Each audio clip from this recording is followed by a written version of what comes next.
ক্ষেত্রে কোনো দলীয় দৃষ্টিকোণ দেখা হয় না।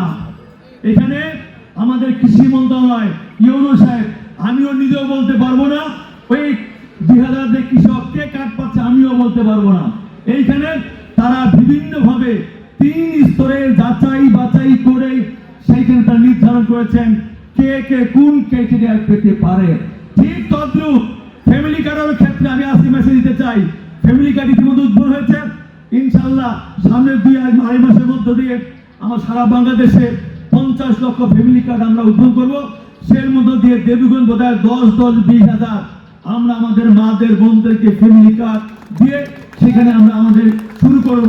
এবং সেই ক্ষেত্রে কিন্তু কোনো দলীয় দৃষ্টিকোণ দেখা হবে না, কোনো ধর্ম বর্ণ দেখা হবে না, যার পাওয়ার যোগ্য তাকেই আমরা প্রদান করব। যে শিলাবৃষ্টি হয়েছিল, আমি সেই দিন ভোরবেলা ছুটে গিয়েছিলাম ময়দান দিকে, কিছু এলাকায় দেখে আসছিলাম কিভাবে আমাদের সাধারণ মানুষের ইটের ঘর ফুটা হয়ে গেছে, মরিচ ক্ষেত, বাদাম ক্ষেত সহ ভুট্টা ক্ষেত সহ নিমিষে সব মাটির সঙ্গে বিলীন হয়ে গেছে।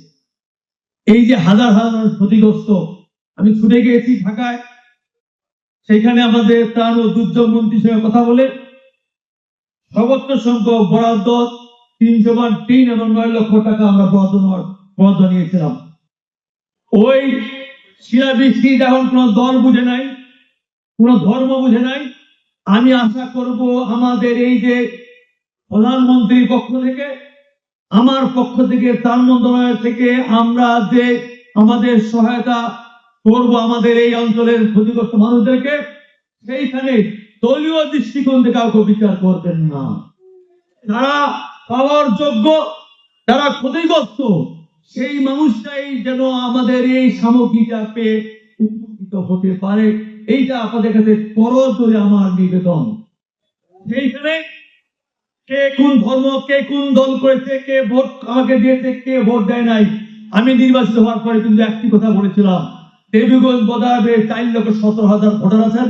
আমি মনে করি প্রত্যেকটি ভোটার আমাকে ভোট দিয়েছেন, প্রত্যেকটি ভোটার আমি প্রতিনিধি, এবং প্রত্যেকটি মানুষকে আমি একই দৃষ্টি রেখে আগামী দিনে আল্লাহ তাআলা ভগবান আমাকে যে সম্মান দিয়েছে সেটা ধারণ করে আগামী দিনে আমি এই ভোটার দেবীগঞ্জ অন্তরে এগিয়ে যেতে চাই।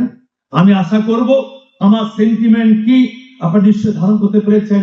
আমাদের মাননীয় প্রধানমন্ত্রী জনাব তারেক রহমানের স্লোগান একটাই, আমরা কোন আঞ্চলিকতা দেখতে চাই না।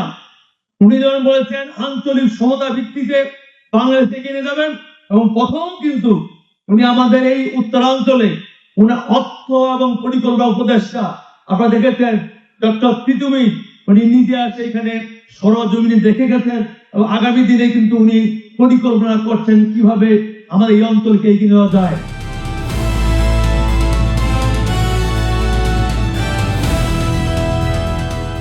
দিনাজপুর টিভি, মানুষের জীবনের কথা বলে।